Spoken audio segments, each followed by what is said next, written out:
राहिला की त्या मशनरी खराब आहे, मशनरी खराब आहे. मग लोकसभेच्या टायमालाही कोणतरी म्हणायला पाहिजे होतं ना. आता तुम्ही किती जरी बोंबलले तरी 5 वर्ष शहाणपणा करायचा नाही, बहुमतात येते. आता तुम्ही कणा कुठा भाषा घ्या आणि तुम्हाला विरोधी पक्ष सुद्धा ठेवला नाही मला. आता काय राहिलं, अजिबात ताण घ्यायचा नाही.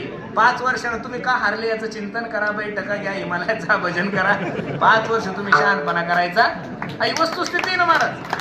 एकदा सत्तेपुढं शहाणपण चालत नाही ही म्हण का लावलेली लोकांनी? सत्तेपुढं शहाणपण चालत नाही म्हण का लावली?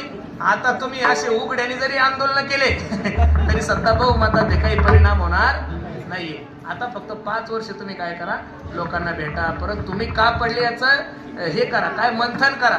आता मशनरी खराब आहे, हे खराब आहे, ते खराब काय. आता महाराज एकदा झालं ना झालं, तिथं कोणाचं काही चालत नाही. खरं बी असलं तुमचं काय चालणार आता? काहीच चालणार नाही. शांत बसून राहायचं आणि काम करत राहायचं. माझी सर्वांना विनंती आहे.